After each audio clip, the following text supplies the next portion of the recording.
Assalamualaikum warahmatullahi wabarakatuh. Alhamdulillahirabbil alamin. Allahumma salli wa sallim ala sayyidina Muhammadin sayyidil anbiya'i wal mursalin wa ala alihi wa ashabihi ajma'in, amma ba'd. Segenap puji beserta syukur kita persembahkan kehadirat Allah Subhanahu wa taala atas limpahan rahmat dan kasih sayangnya. Kita masih sangat-sangat mencintai kebenaran dan sangat-sangat kita takuti terhadap sesuatu keburukan, apalagi kezaliman ataupun sesuatu yang sifatnya kemaksiatan. Dari haribaan junjungan kita Nabi besar Muhammad sallallahu alaihi wasallam, pada keluarga dan sahabatnya sekalian.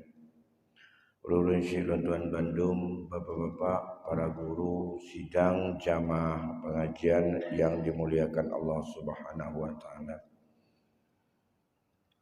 Selalu persoalan dalam kehidupan kita ini berkaitan dengan menunda terhadap penyelesaian dan pembahagian peninggalan orang mati.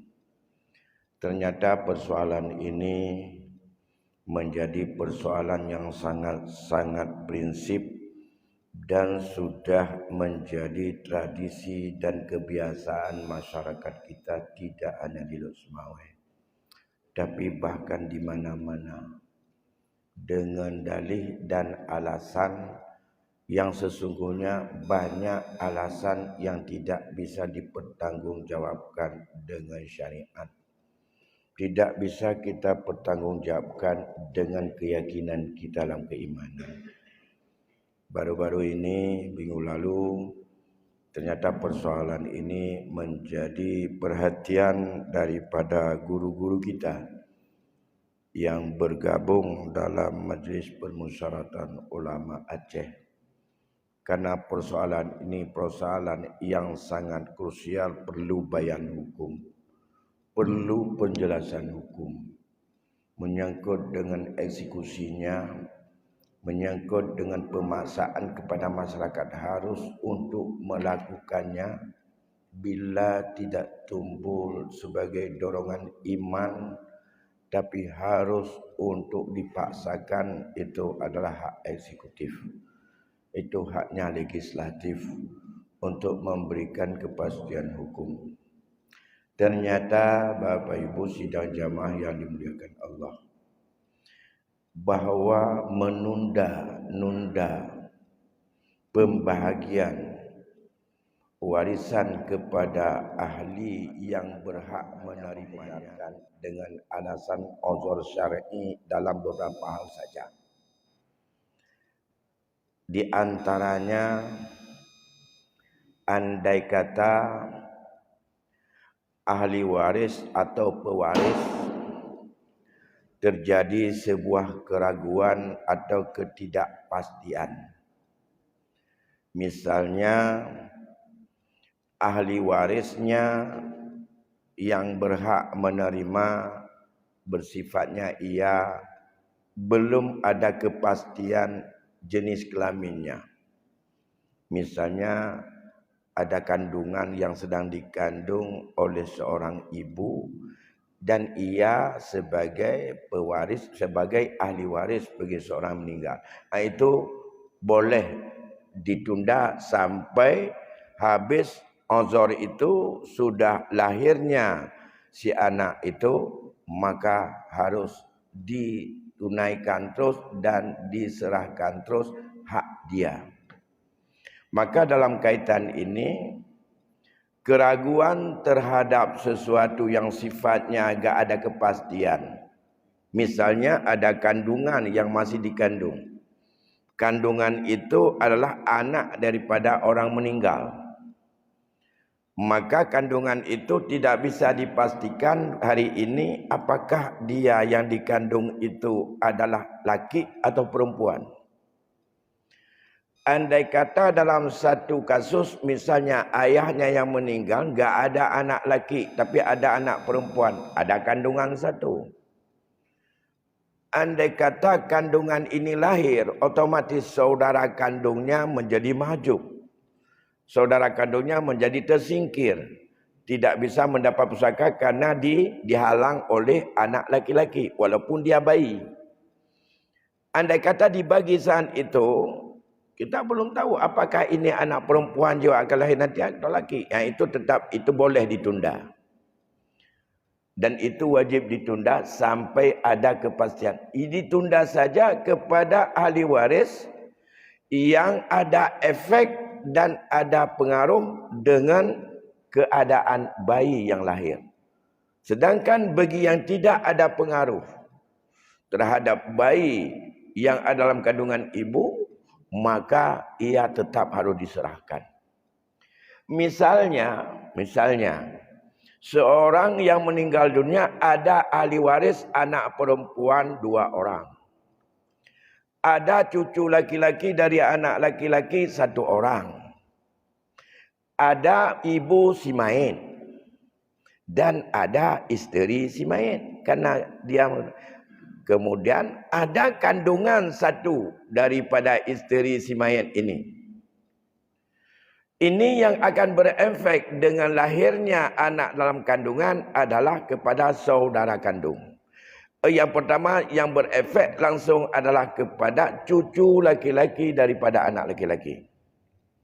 Andai kata anak yang lahir itu adalah nanti laki-laki, maka cucu laki-laki dari anak laki-laki menjadi terhijab.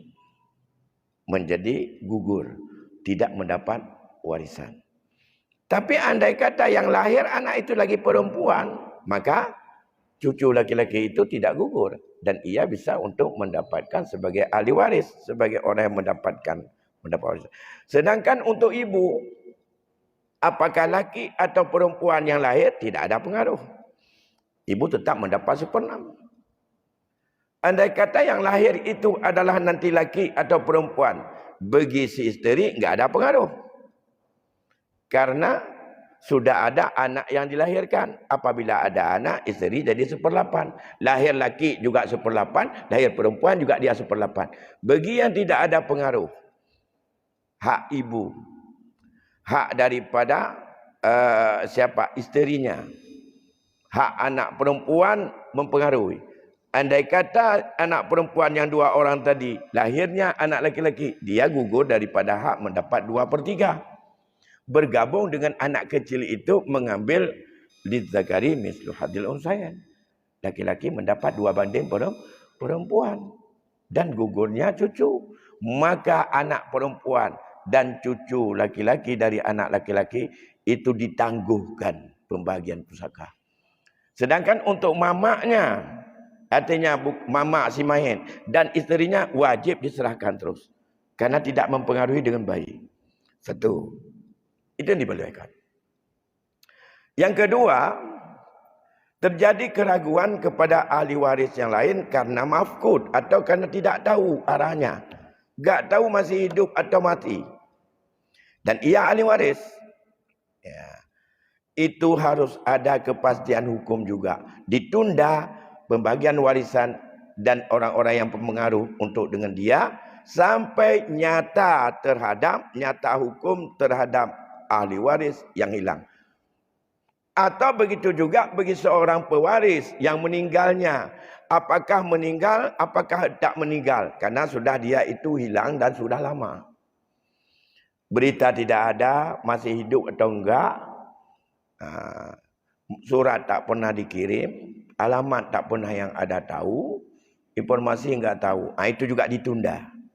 Jangan dibagi dulu harta pusaka dia sebelum ada kepastian bahwa dia itu adalah hidup atau mati. Kalau sudah ada kepastian dia mati, kepastian hukum itu tidak hanya dengan pasti mati. Tapi harus ada kepastian hukum dengan bahwa dia itu adalah ada hukum secara yaitu dengan hukmi bila di keputusan mahkamah atau qadi menetapkan ia telah mati dengan alat-alat bukti. Kalau tidak diputuskan oleh qadhi, dia ditangguhkan sampai masa usia ghalibnya. Ada yang berpendapat tunggu sampai masa hidup dia 60 tahun. Ada yang berpendapat tunggu sampai usianya 70 tahun. Ada yang berpendapat tunggu sampai kadar usianya 90 tahun. Ada yang berpendapat 100 tahun. Itu maksimum sekali. Kalau kau setutun, berarti yang kajik cak keputusan kau. Anak payah keputusan hakim. Kalau tidak, harus memberikan dan mengajukan bukti-bukti kepada hakim. Akhirnya hakim untuk menetapkan bahwa ia sudah meninggal dunia. Apakah itu pewaris, apakah itu ahli waris. Itu boleh ditunda. Sampai ada kepastian hukum. Itu boleh dan harus ditunda. Sehingga baru dibagi setelah ada kepastian hukum. Setelah ada kepastian hukum dengan hanya legalitas keputusan hakim, nah, diputuskan oleh hakim bahwa yang bersangkutan telah meninggal. Selanjutnya, dibagilah harta milik dia kepada ahli waris. Setelah dibagi, keliru sebenarnya keputusan hakim. Enggak jadi meninggal. Tiba-tiba muncul ia udah pulang. Di mana sebelumnya enggak tahu udah puluhan tahun. Tiba-tiba udah pulang dan ia hidup kembali. Bukan hidup kembali, sebenarnya belum mati dia. Keputusan hakim sudah memutuskan ia mati.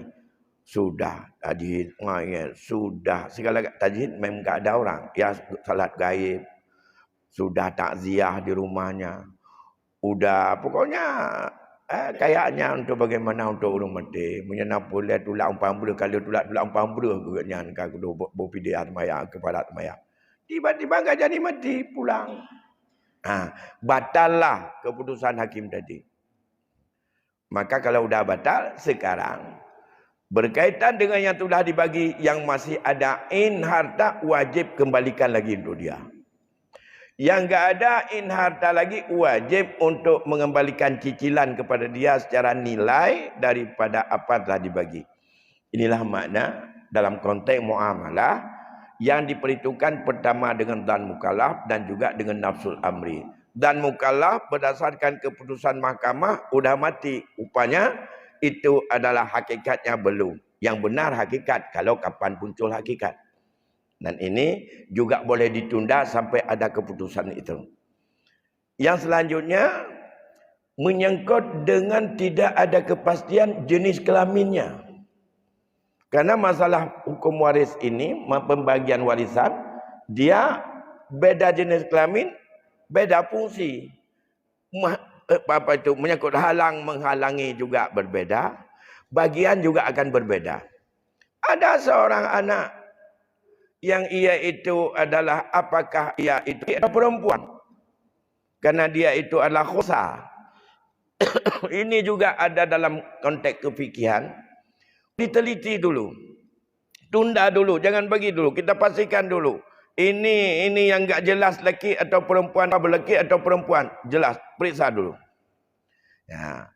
Tadi mekanisme periksa ada diatur dalam fikih tentang bagaimana pusaka bagi khunsa itu.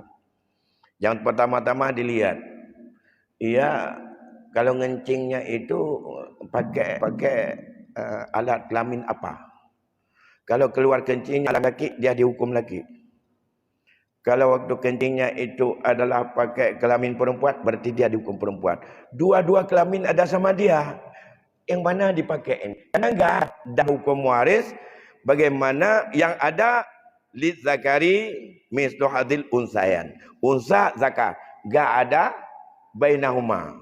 Yang kon agam kon inong kibancara cok pusakahana. Harus taklif. Apakah dia laki atau dia.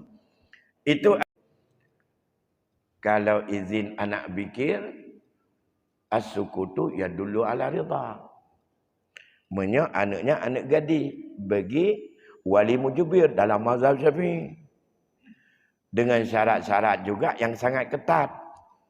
Sida urun anak daraga. Anak daraga mantong perawan, mantong gadis. Dan antara hubungan antara orang tuanya dengan si anak itu sangat harmonis, sangat terbuka, gak ada permusuhan sedikit pun. kemudian orang tuanya adalah orang sehat, ia itu orang yang adil, bukan orang safih, bukan orang yang fasik. Kemudian mereka menawarkan ataupun ia izin pada anaknya untuk menikahkan dengan seorang laki-laki. Tak perlu anak laki, ayah saya setuju kalau saya mau dinikahkan dengan abang itu. Kelola untuk dikembangkan, untuk dihidupkan dan untuk dibesarkan daripada modal hartanya ini untuk biaya kepada anak ini. Berkaitan dengan masalah bagaimana mengelola harta anak yatim, itu adalah ada pembahasan tersendiri. Maka itu sebenarnya itu sudah ada untuk fatwa. Dan fatwa itu tinggal belum disahkan saja. Percuma kita karena guru-guru kita kekuasaan tidak lebih daripada hanya menjelaskan hukum. Penjelasan hukum itu yang bisa dipertanggungjawabkan dengan syariat. Lagiannya hukum toh yang sah toh yang hana. Menjalankannya tidak ada kekuasaan dan tidak ada ancaman terhadap bayan hukum. Tidak ada resiko dan ada sanksi dalam bayan hukum itu. Tinggal hanya tertarik enggak kepada Islam. Sehingga Rasul beberapa hadis mengatakan, siapa saja yang menahan-nahan harta ahli warisnya, maka di akhirat Allah akan menahannya untuk masuk syurga. Gutun hak tanya hanya masuk syurga gara-gara tatun harta ahli waris. Yang hendak tabi. Ada beberapa itu yang dia ingatkan dalam hadis-hadis itu. Maka dalam konteks ini, hanya kemampuan kemarin. Mengingat banyak persoalan, tidak hanya menunda, tapi terbuka juga apabila tidak ada payung hukum yang mengikat. Yang diatur dengan baik. Dan ada juga sanksi-sanksi di dalamnya, itu tidak akan bisa untuk mengurangi terhadap penyimpangan, zaliman dan terjadinya malah hukum berkaitan dengan pengalihan milik orang yang ditinggalkan oleh orang mati kepada ahli warisnya. Dengan fatwa kalau mana MPU sudah menyampaikan tausiah dan rekomendasi bahwa pemerintahan Aceh hendaklah sangat dibutuhkan sebagai konsekuensi daripada pengamalan Undang Kanun Nomor 8 Tahun 2014 dalam bidang waris wajib untuk menyiapkan dan melahirkan sebuah kanun khusus. Di samping juga ada kanun tentang hukum keluarga. Tapi karena di antara syariah, bila kita mau buka dalam kanun nomor 8 2014 tentang pokok-pokok syariat Islam yang sudah disahkan dan dilaksanakan, menyangkut dengan waris masuk dalam syariah, menyangkut dengan hukum keluarga masuk. Dua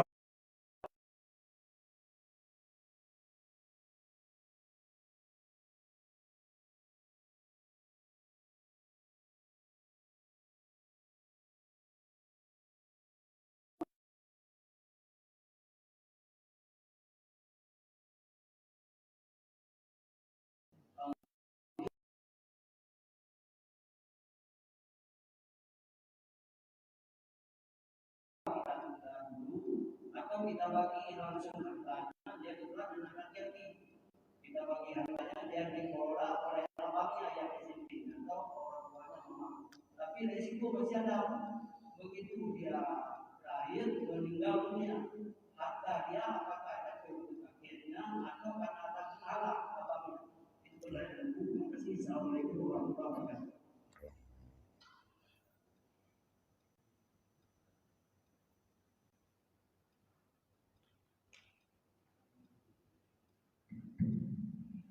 Assalamualaikum Ustaz. Assalamualaikum warahmatullahi wabarakatuh. Pertama, minta maaf, adanya ada kejadian yang sering terjadi begini.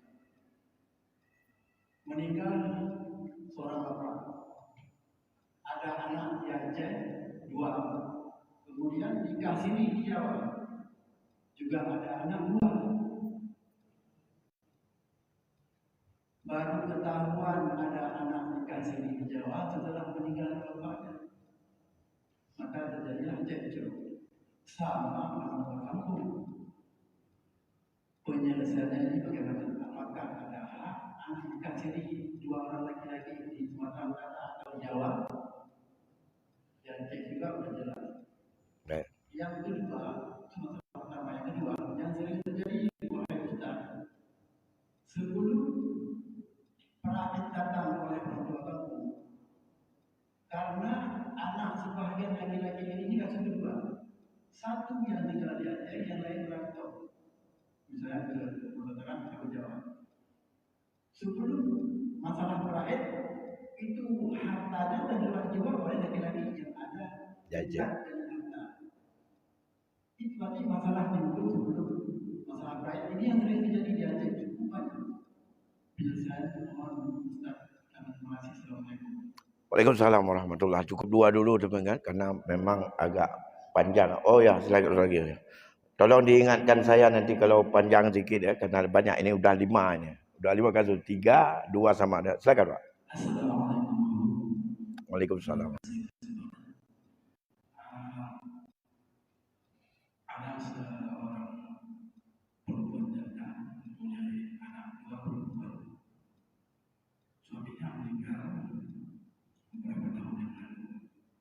Permasalahannya, sewaktu suaminya hidup, ada beberapa harta dibagikan kepada anak masing-masing yang perempuan, 2 perempuan tadi. Sementara itu juga setelah meninggal tidak dilaksanakan hukum faraid. Kenapa? Dia menetapkan bahwasanya yang bekerja adalah dia, bukan suaminya. Bagaimana hukumnya?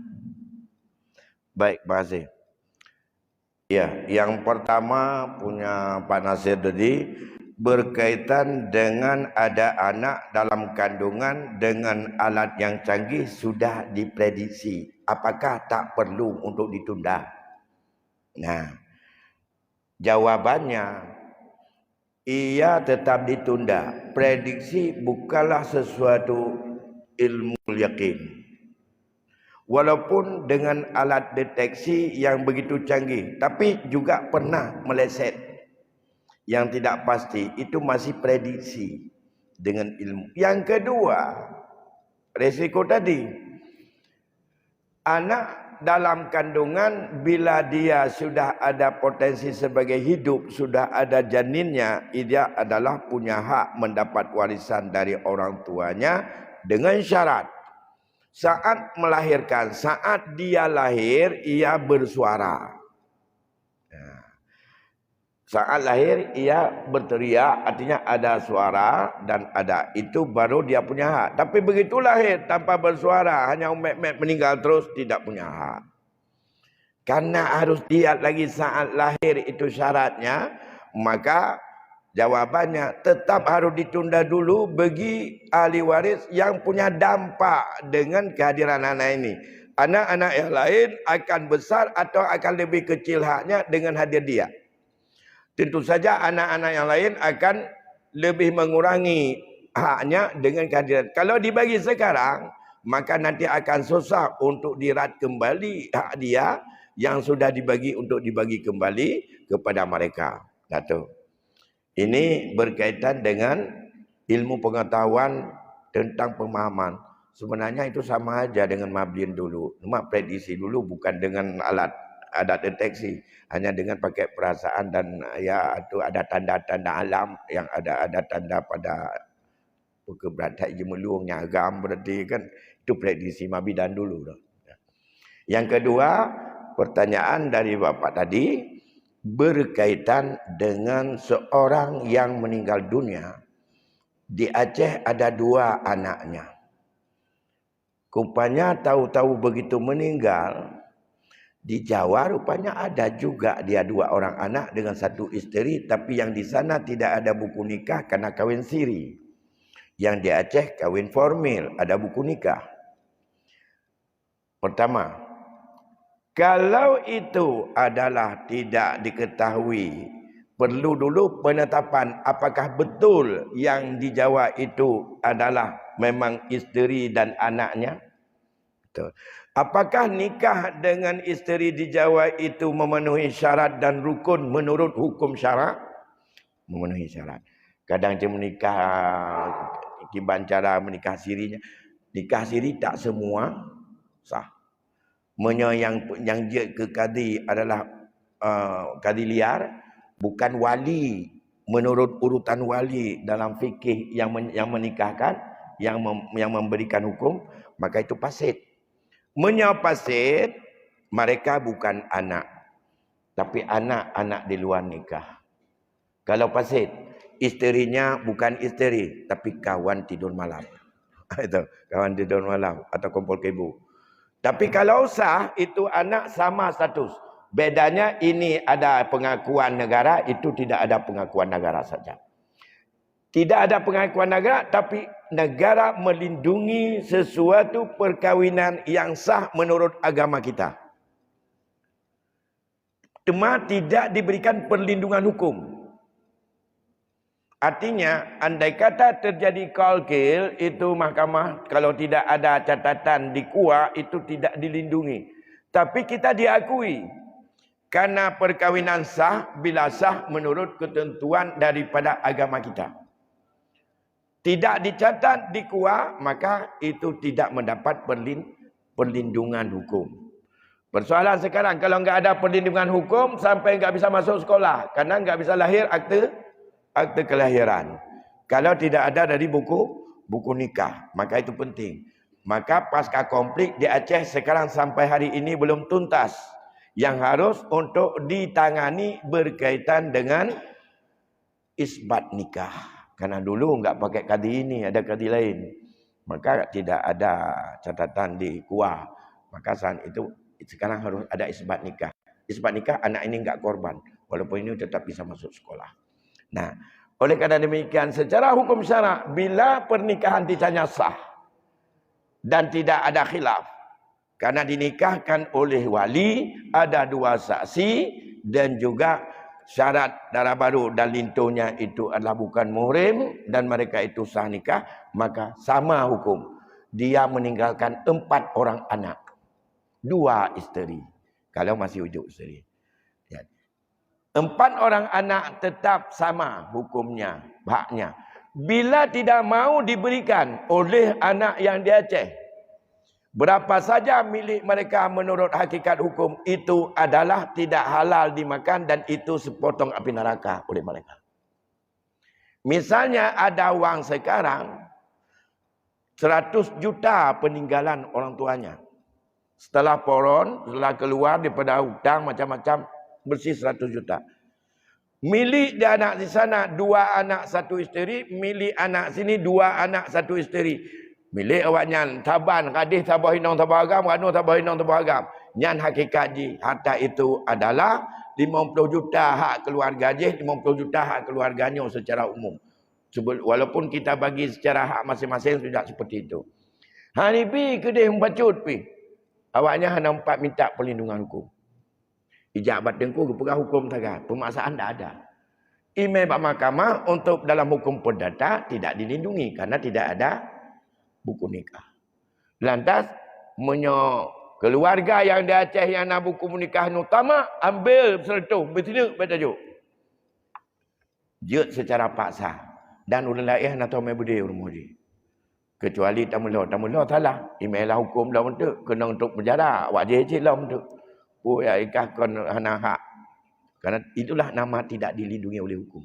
Tapi dia dalam hukum halal haram tetap berlaku. 50 juta milik mereka tanpa izin ikhlas mereka itu qit'atun minan nar. Sepotong api neraka. Mau ambil atau tidak. Nah, baik. Yang ketiga. Ya. Seorang ahli waris di sini udah meninggal pewarisnya, lain mana-mana tinggal di Medan, di Jakarta, ijih yang natau dengan harta, publik je betul-betul. Jual beli tanpa izin dan tanpa memberikan kekuatan hukum wakilah dari seluruh bagian, sah hanya milik dia. Dalam hukum fikih, yang sah hanya menyota bagi padu pataji. Misalnya dia ada 10%, ibu beliau 10%. Yang sah yang 30%. Iji hanale kagadoh hataji ada 30% dalam kulnya, dalam dalam tumpuknya, dalam dalam keseluruhan itu milik dia 10%. Dijual 50 juta. Milik dia pada 50 juta itu 10 juta. 40 juta wajib ganti. Yang hak untuk dia hanya miliknya yang 10% yang sah. Yang lain fasid. Akad nikah. Kalau demikian lain tak sah. Bila mau rela, ya kembalikan punya orang.